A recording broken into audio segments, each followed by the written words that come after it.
Alright, I think I'll go ahead and get started. If anybody is joining the live chat, feel free to leave your comments as I go. So, what's going on, everybody? Blood Moon Bobby here. I am back. I know I came back for a little while, but then I took a break for about a week and a half. I've just been feeling a lot of pressure and stress lately, so I figured that I'd take this break, especially since there was some time between my last Chicken Run video and the premiere of Close Enough that I figured, hey, I could just take a break for now and then come back when Close Enough premieres, which it has on HBO Max. They have released the first 8 episodes, or more like 16.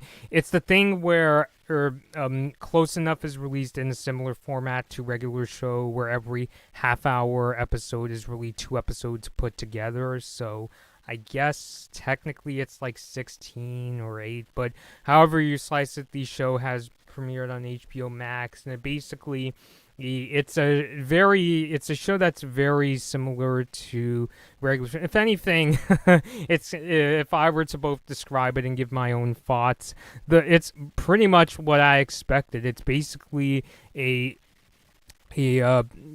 basically the adult-oriented regular show. Oh, hold on, I just noticed my laptop charger is not plugged in, which would be really scary if the battery died and I would have to restart the stream.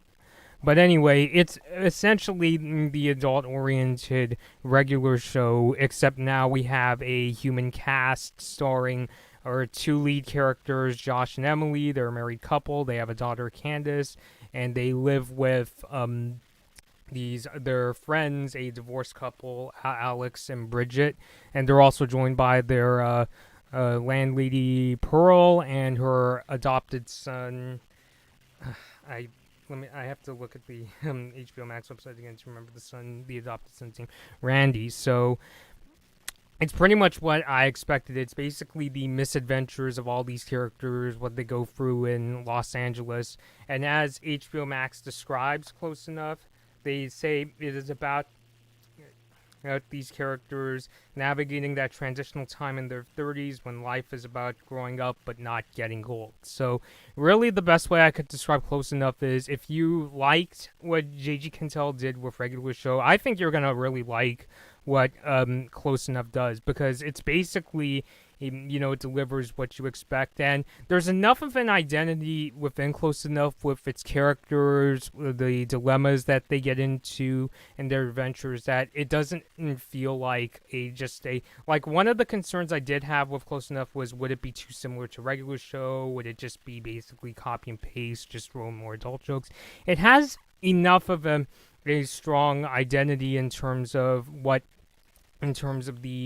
kinds of themes it covers and the dilemmas the characters get in, that I feel like it's enough to make it a standalone show. So, and it's definitely a lot of fun, really high octane fun. It's something that really stuck out to me is the really fast pace of these episodes. Now, I said in the description of this video, by the way, it is like 90 degrees.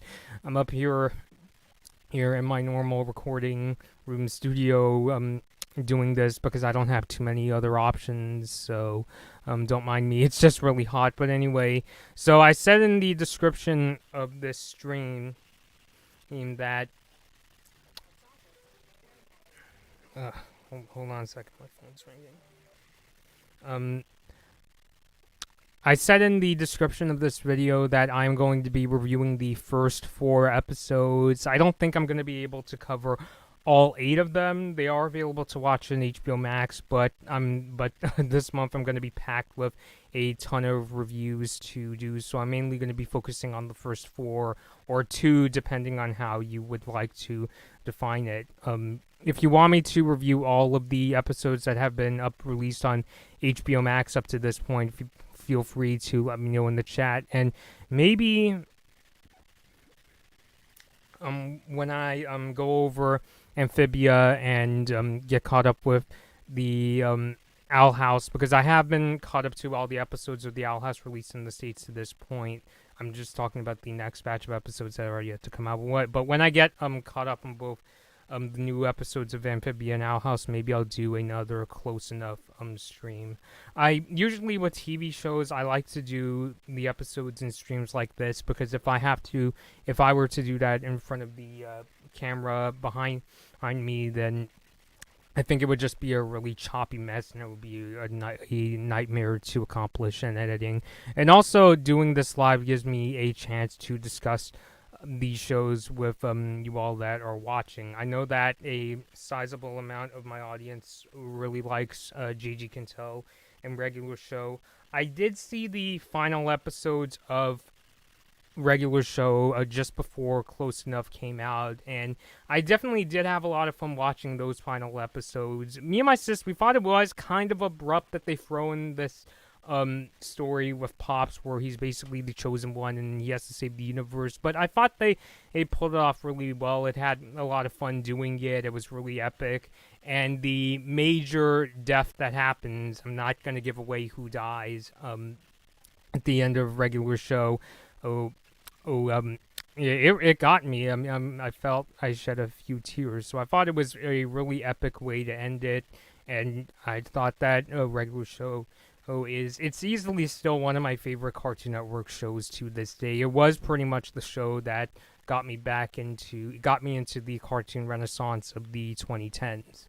So without further ado, and also, if I talk about an episode that you've seen, you can feel free to let me know down below, or let me know in the live chat, because I really do want to talk about these episodes with you all. Or if you're watching this after the stream is over, you can let me know down below in the comments what you thought of these episodes. So I guess we'll start off with the very first episode, Quilty Pleasures, and major spoilers, by the way. I'm going to be talking about I don't think I'm not going to do a thing. I'm going to try not to over summarize the episodes, but I am going to be talking about a few spoilers here and there. So just keep that in mind if you haven't seen any of these episodes. And by the way, not to get over distracted, but you can watch the first couple of episodes on, I believe it's HBO Max's YouTube channel. So if you don't have an HBO Max subscription and you're not sure if it's going to be for you, you can watch the first couple episodes and see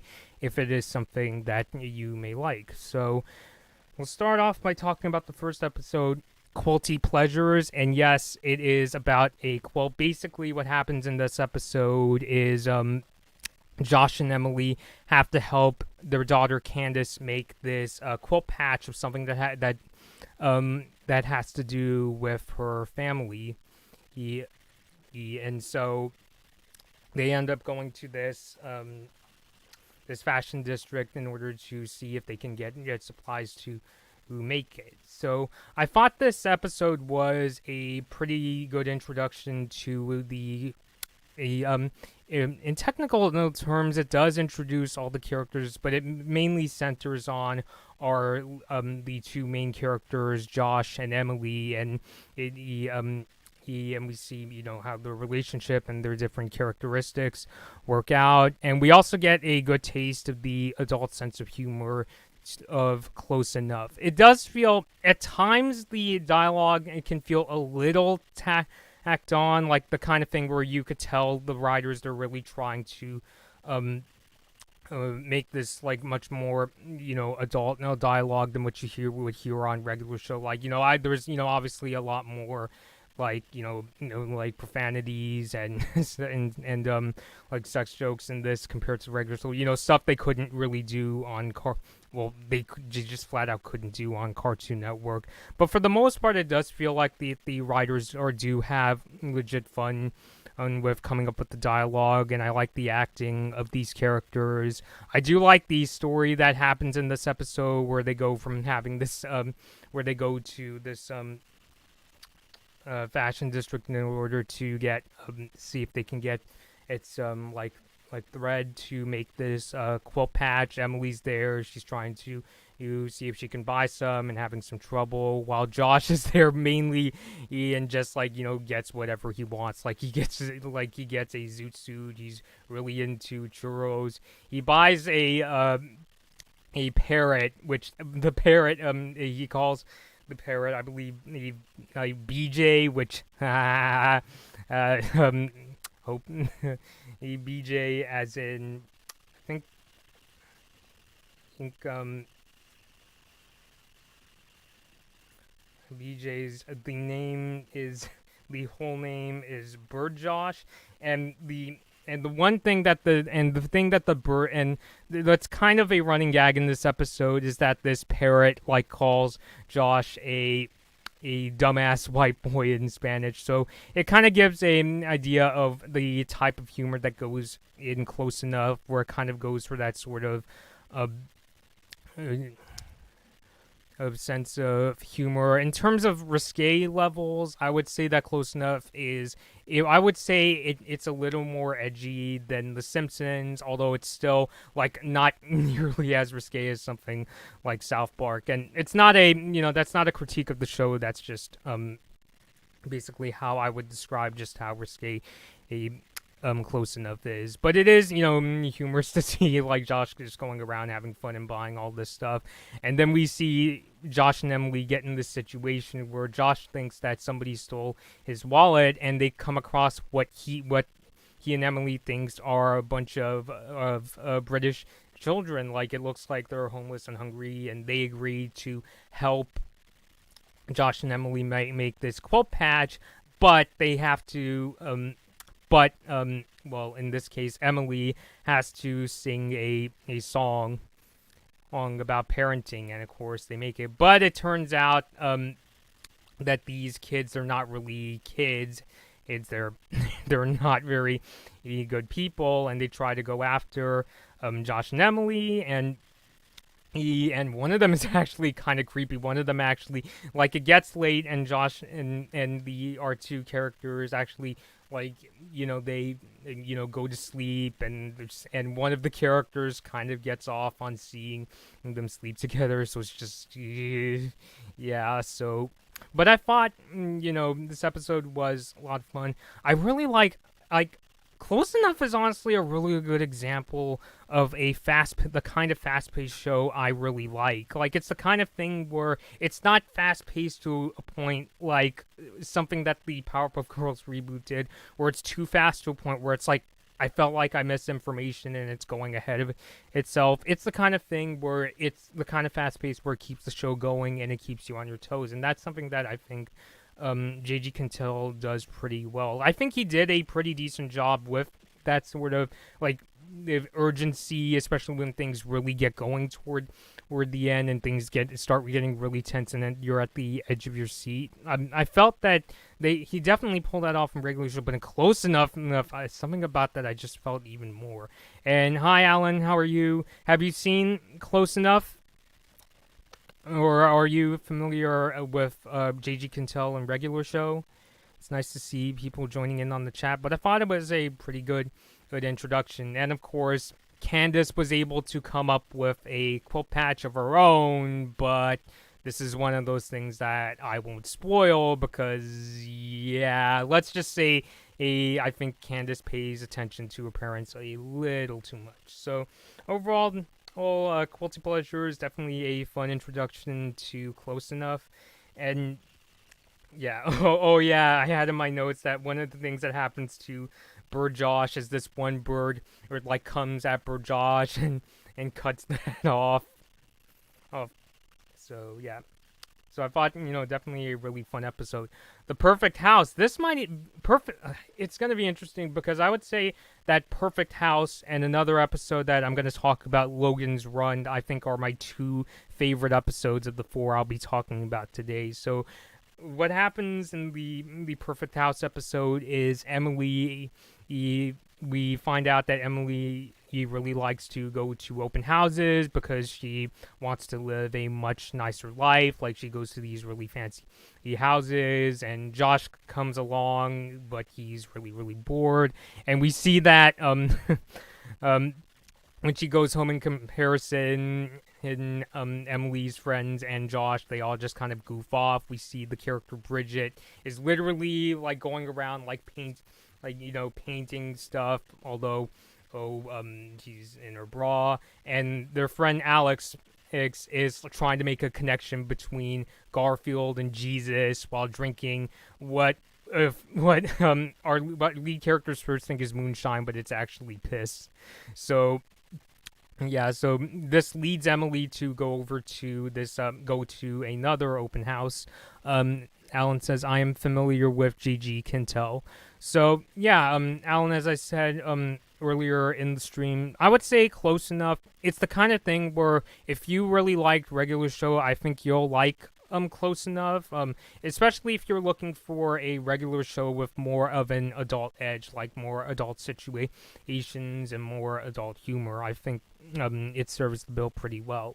And what I like is, so Emily goes to this other open house, and she comes across this other character as well as this child superstar, and they start doing like a parody of sitcoms. They even call this the open house, which is kind of a parody. I think it's supposed to be a parody of Full House, where we see see Emily act as if she's in a relationship with this dude, and that the child superstar is her daughter, and it starts off pretty well at first, and then Josh figures out what's been going on. It feels like it's been days since Emily has come home, and he starts heading out there. We see that something I do like is they show that Josh does seem to want Josh wants to be a legit family person, and he even gets this bike. It's one of those bikes that multiple people are supposed to ride, like an entire family is supposed to get on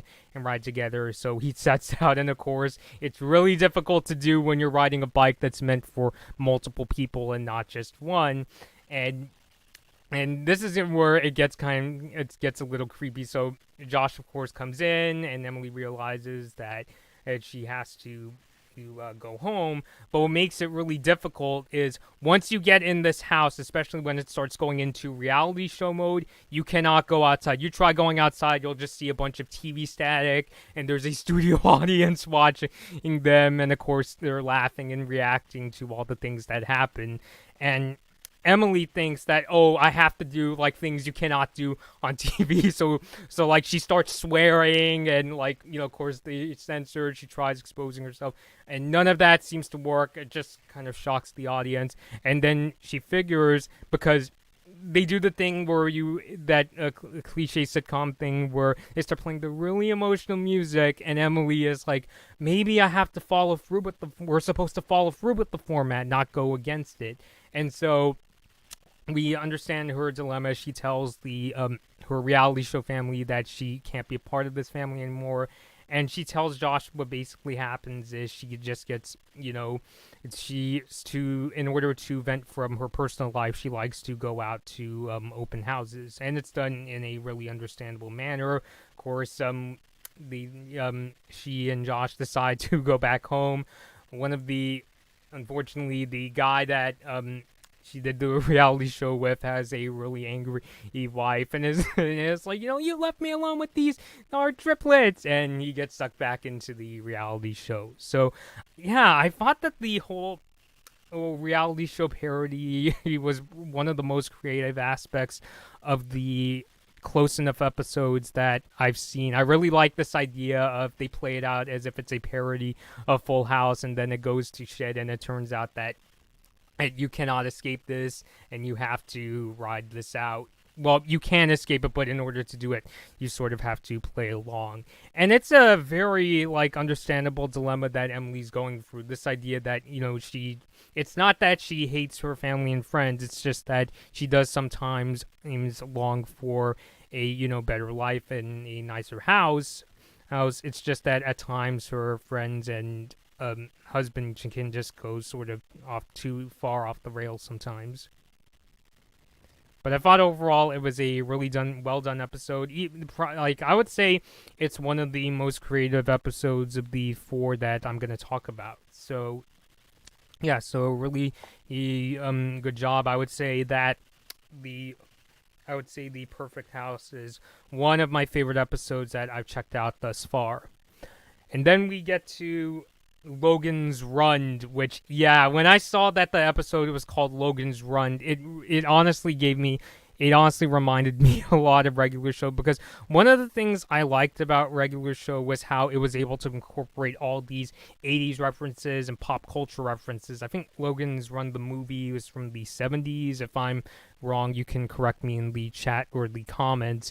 But I was like, oh yeah, this is what I really like when I watch JG Quintel shows. So what happens in this episode is it covers this idea that it covers what happens, and it's sort of like how HBO Max describes Close Enough, like where it covers that time in the age of the 30s, like when people turn 30s and they want to, where they're getting, where, as HBO Max puts it, I'm looking at it again, when life is about growing up but not growing old. And I feel that is very much the subject of this episode, because many of the characters we see, Josh, Emily, and Alex, in this episode are, or you're like, getting in their 30s, and they don't have the same kind of energy they have to party. They like to stay home, watch TV and drink tea instead of partying. Bridget convinces them to go out to this club called Logans, and it feels like, oh, we're having such a great time. But then, Josh, Emily, and Alex are like, dang, we're already tired. I mean, there's even a scene where Josh thinks that, oh, the party's over, let's go get pancakes. Yeah, they do a lot of they talk in a pretty similar way to what they do in Regular Show. Something I forgot to mention in the Perfect House episode is there's a scene where we see Emily go from I think it was the living room and the kitchen, and she's like, I'm in the kitchen, I'm in the living room, I'm in the kitchen, I'm in the living room. And yeah, it's definitely evident in Close Enough. But anyway, back to the bar scene in the Logan's Run episode. It turns out it's not that the bar is closing, it's just that I think the bartender's like, oops, sorry, I gotta turn on the music again. And he tells Josh it's only 9:15 p.m. So they're like, oh wow, we're already so tired. And what happens in this episode, this is actually the first episode that gets kind of bloody, is which obviously a really big step from Regular Show, is they find out that in this bar, if they discover you're over the age of 30, you're considered a VIP, which sounds awesome. But then what really happens, and this is where the Logan's Run reference kicks in, is you get sent up to the roof of this club, and this one character gets sent up there who was born in 1984, and it's like, "Ooh, this looks awesome!" And then it's like, no, it's a giant ceiling fan that shreds him up, and blood gets all over the people all down below, and much of the audience is like, really happy, while our lead characters are absolutely horrified to discover this is what happens. And things don't get any better when Josh admits that Josh kind of lets slip that he uses Facebook. And it gets into this thing where even the person who gets cut up is like, I can't wait to post this on TripAdvisor. And so it also tackles on this idea that Josh is kind of starting to lose touch with what the younger generation likes. He's even like, oh crap, I meant to say Snapchat. No, this platform doesn't know what to do. And so I really like, it's starting to cover that they're starting to get into that point of their lives. They're, shocked. It's like, oh no, we're getting, and it's understandable. Even though they are starting to grow up and go into their 30s, at the same time, they still want to have fun. And the conclusion they have at the end, I thought, was really sweet, where they talk about, hey, some things about getting old are really cool. You don't have to, keep up with music anymore. Or as Emily puts it, you can watch the Great British Bake Off. My sister really likes that show, by the way, and watches it a lot on Netflix.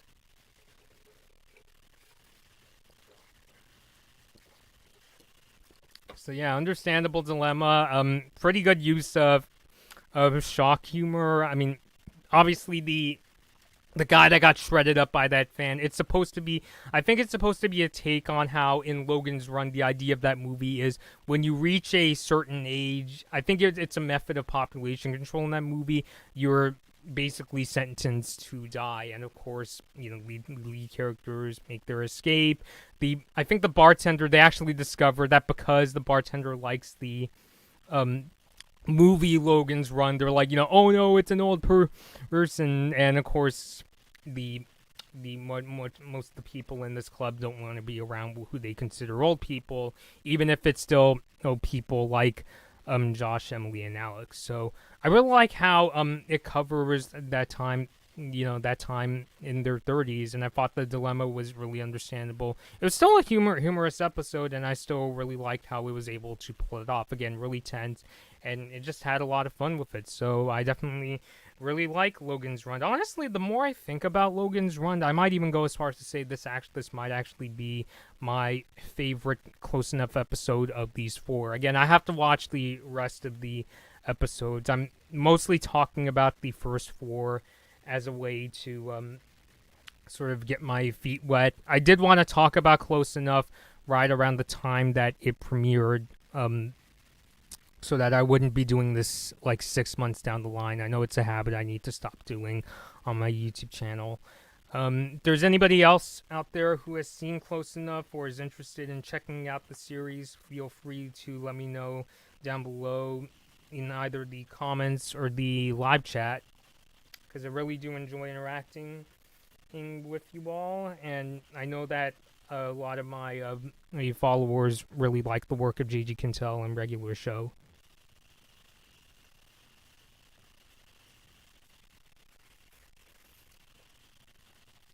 So,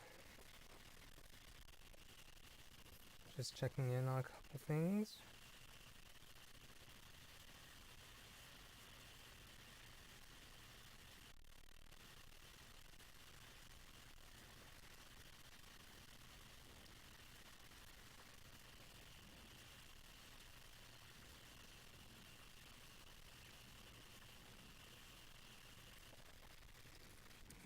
And I know I'm going to be talking about the last episode in a second.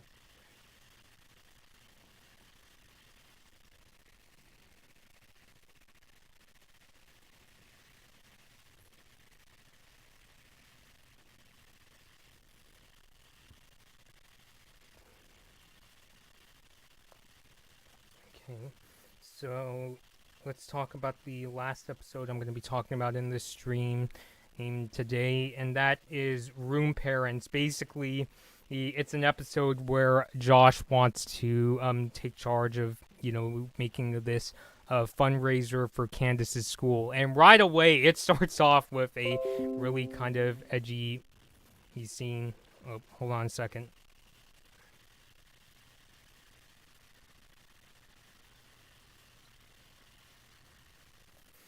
Where when the preschool teacher, who's actually quite a humorous character as well, and they have this joke where the teacher does the thing where in this school an A is considered a really bad grade and an F is considered a really good grade, and that joke was done in the first episode of Close Enough. And when the parents find out that, oh no, this teacher wants to find somebody to be the fundraiser parent, or as they call in this episode, a room parent, everybody starts freaking out. Some characters, like, this one character jumps out a window, one character gets, I think, his head like lopped off, one character gets like stabbed through a table, and you could see with a ruler, and you see blood trickling down the ruler. And they do the thing like what regular shows sometimes does, with a really tense scene where you could see in the color scheme it has a sort of reddish tint when things get really tense. So I like that they kept that detail. And of course, Josh is into this idea and says, it's for the good of the school, basically. And then this random woman shows up named Nikki and kind of starts to put the moves on Josh, and Josh doesn't realize that Nikki is trying to seduce him, and Emily gets really suspicious. Nikki and Josh start going to really sexually suggestive places, and they even do this thing where they get something made called fuck shirts, where there's a t-shirt of them where it looks like they're having sex, and Emily just gets really suspicious. And at first, like, it's kind of just crazy how Josh, it just feels like, I mean, maybe it's something I don't understand, but it's just like, it's just kind of like bonkers that, it seems like he's not the most self-aware character. And then we discover, of course, that this woman was actually trying to manipulate Josh all this time. That Nikki was trying to manipulate him to get the fundraiser money, and it leads to this really crazy chase scene on a kid's like train ride, where Josh has to get some money. Nikki has a gun and tries to shoot him, and it doesn't work. And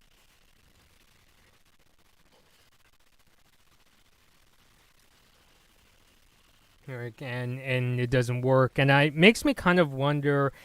And it's not that I don't know if it's. I mean, I don't think they're trying to do the thing where, like, Josh or Emily are like unfaithful or anything, but it does kind of remind me. I'm wondering if this is like a sort of thing that happens in a lot of J.G. Quintel's work, where a character goes through a really complicated relationship. It's kind of like the thing like in regular show. We saw that Mordecai had a lot of relationship drama with Margaret and CJ. So I'm wondering, is this going to be the kind of thing that we're going to see quite a bit here and close enough where Emily and Josh's relationship is going to get kind of tested at times?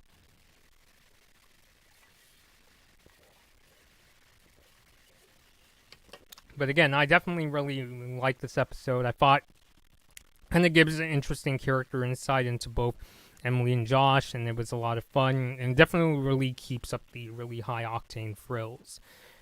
So yeah, these 4 episodes of Close Enough I thought were really well done, a really good taste into the show.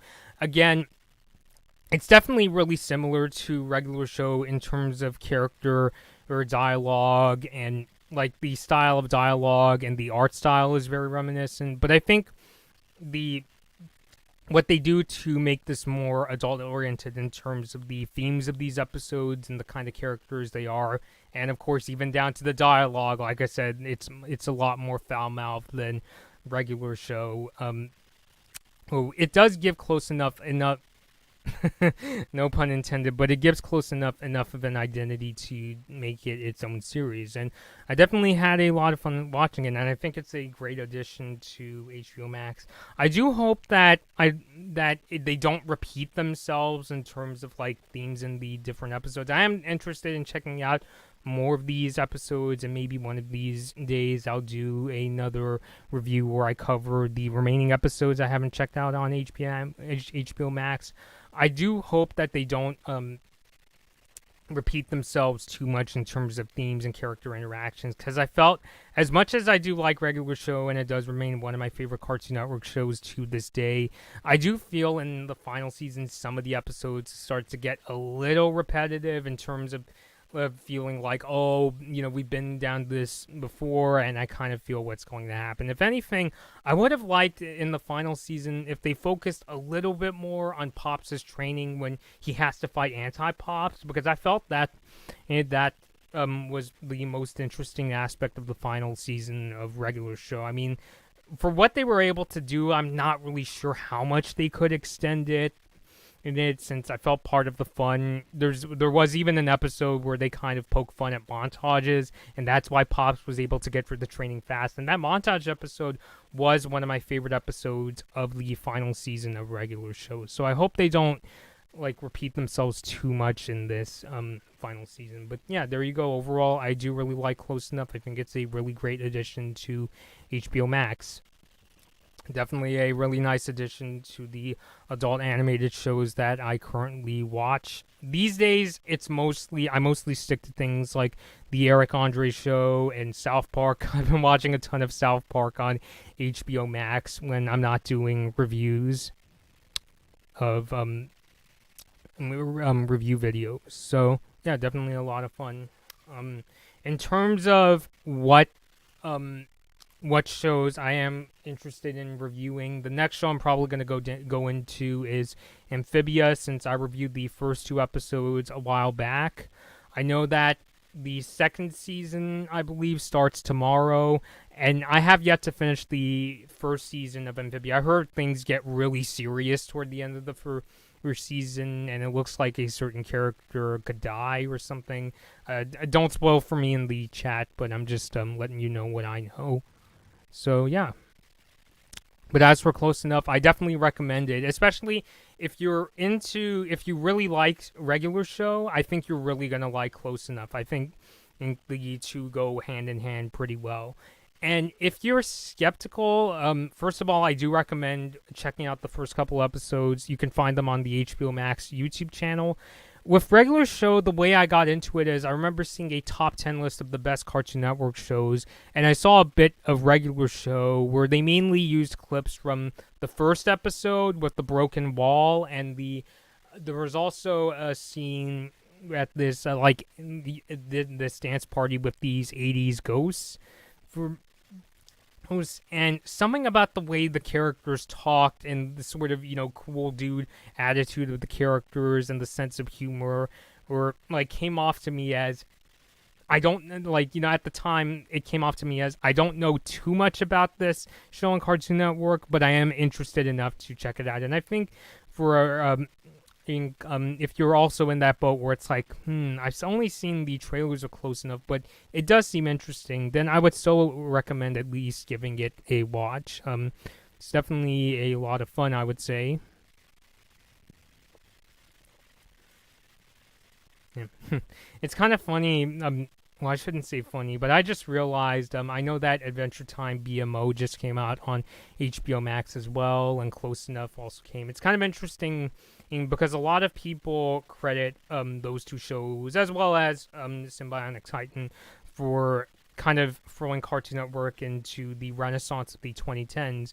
And now Adventure Time and regular show's creator is making a new show, and those are the two the big new shows to come to HBO Max. So it's kind of interesting that both are in a similar way to how they kind of gave a breathed new life into Cartoon Network. It's kind of breathing new life into HBO Max's animated selection.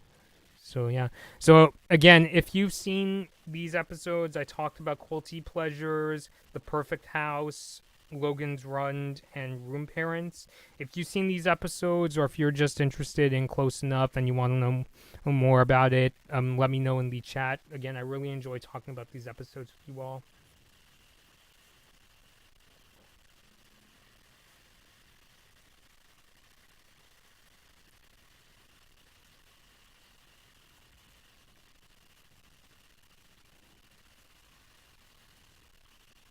Well, and of course you could leave, if you're watching this after the live chat is over, you can also let me know down below in the comments and I'll get back to you.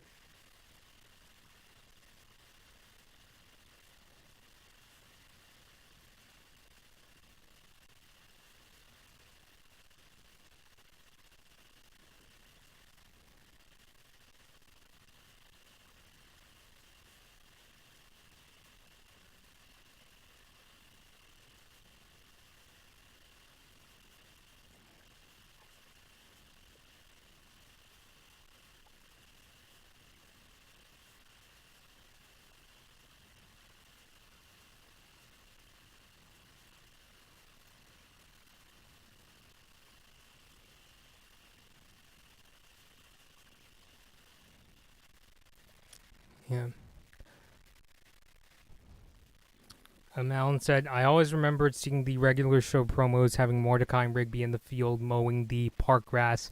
I haven't seen too many of the commercials for regular shows since I mainly watched them regular show like online using iTunes and Hulu, and I finished on HBO Max. But was that referring to the caffeinated coffee tickets episode where they're mowing the lawn in tune with the song "Working for the Weekend"? Alan, I'm very curious to know.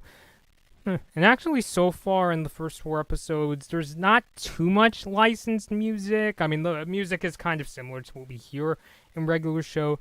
The one standout is in the Logans Run episode when Josh and Emily drop off Candace for a sleepover, and and our lead characters are like, "Yay, we have the house to ourselves!" And they start doing chores and really interesting dances, and they're dancing to "Turn Down for What," and they're crashing through like a gas station and another store.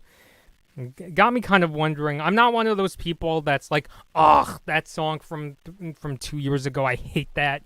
Like, it's kind of I'm fine with that, but it does make me wonder if some people would look at that scene and be like, "Ugh, why turn it on for what?"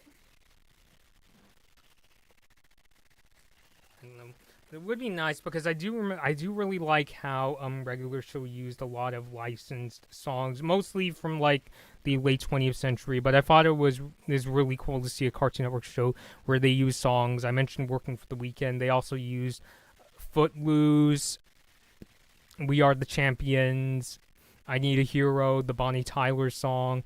I just thought it was really awesome. It's like, oh my god, they actually used licensed music on a Cartoon Network show. Mississippi Queen. I just, oh man, Mississippi Queen in that episode where Benson, Mordecai, and Rigby drink this really spicy drink.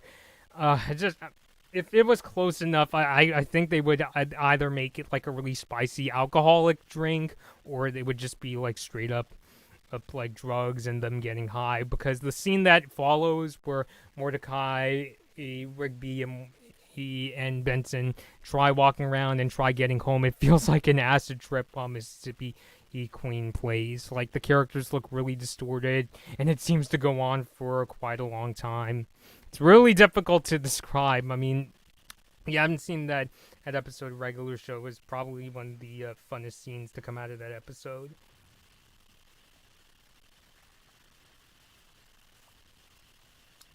But yeah, I would say that 3 years of waiting for this show was definitely worth it.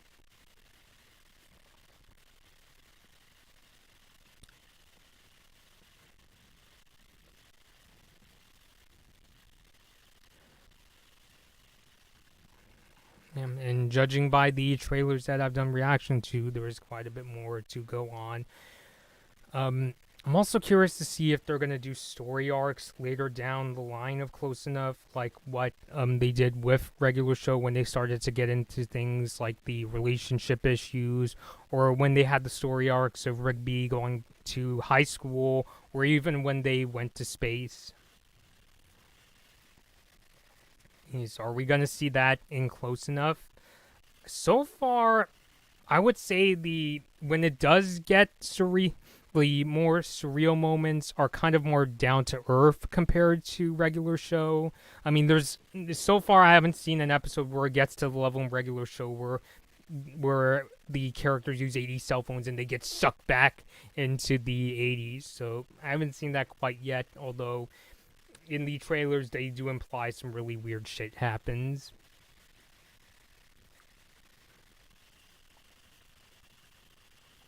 Although, mind you, when I say down to earth, they still get into really insane situations. Like I said, the Logans Run, an episode where that one guy gets shredded up by a ceiling fan and blood gets all over the guests.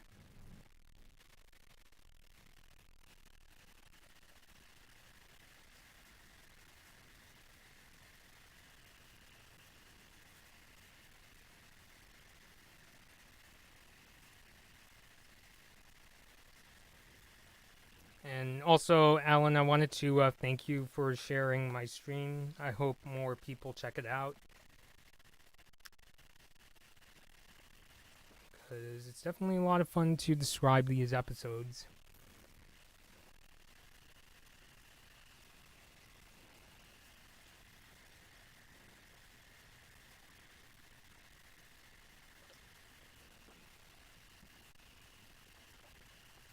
And it would be really nice if one of these days I could meet JG Quintel. And I'm really hoping, and I do hope to ask much better interview questions in the future. It was a lot of fun getting to interview people like Darren FC, Ricky Simons, and Melissa Fawn, and Richard Horvitz in the past. I keep bringing this up because I would like to at some point get to interview more like artists and influencers at events. It would be really awesome if someday if I could do an interview with people like Gigi Quintel or the South Park creators Matt Stone and Trey Parker. And that would be really cool because South Park to me was the show that introduced me to satire. And had it not been for shows like The Simpsons or South Park, I probably wouldn't even be talking about Close Enough right now. I think my interest in Close Enough mainly comes from my experience watching regular show, and I was like, hey, Gigi Quintel is now going to do a show that's more so caters to adults. I'm very curious to see what he does.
So I think I'll do one last call. It's getting quite hot up here.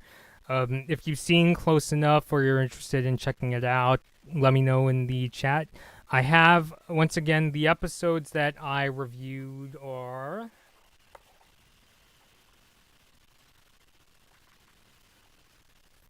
Quilty Pleasures, The Perfect House, Logans Run, and Room Parents. And I am interested in doing reviews of at least the rest of the Close Enough lineup. I think down the line, unless Close Enough starts to get like a really like strict continuity, like what Star vs. the Forces of Evil or Infinity Train had, it might become one of those shows that I talk about once in a while. Not because I don't like Close Enough, it just more so comes from I have to make considerations of what I could realistically do with my schedule. Because it's not just reviews that I do on this channel, I also do a lot of like news stories that cover the video game and entertainment industries. But I am really glad to be back on YouTube today. Because doing these videos are a way of are really my creative outlet. When I get done with work, and also I just have a lot of fun doing it. Ever since I went to college and studied journalism and video editing, it really just became like another one of my passions.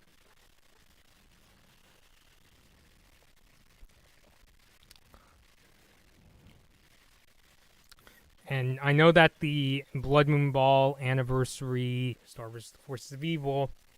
I've shown off this the Starco flag that me and my sis designed in previous videos. I am planning to do a special stream on the anniversary on the 20th. I'm not going to go into too many details right now, but I am planning something I would say consider quite big.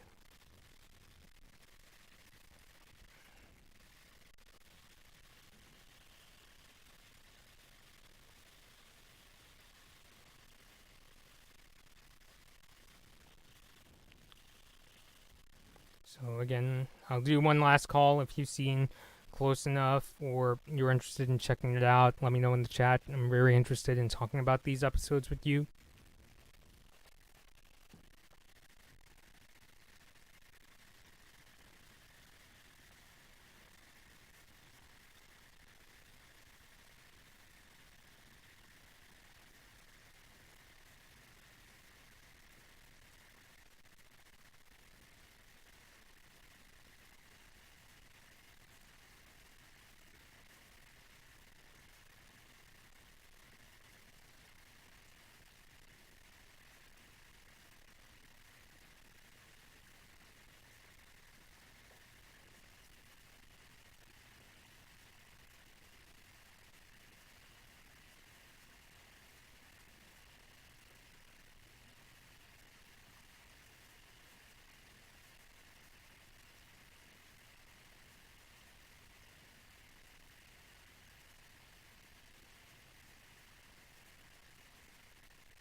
Yeah, yeah, the sun is starting to set soon. It's quite hot up here.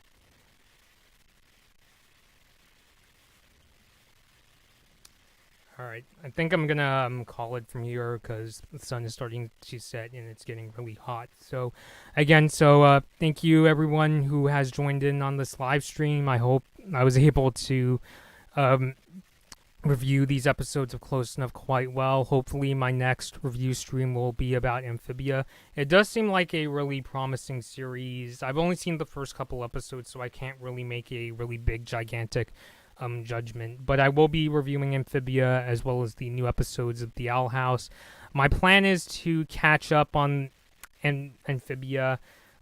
Considering that I'm caught up on the Owl House episodes that are released in the States, I might actually get caught up on the Owl House episode first and then go over and finish the first season of Amphibia and then talk about the new episode that's getting released tomorrow. So, yep, okay, so that's about it. Thanks everyone for joining. Thank you, Alan, for joining the group chat. If you have any other thoughts, please feel free to let me know down below in the comments.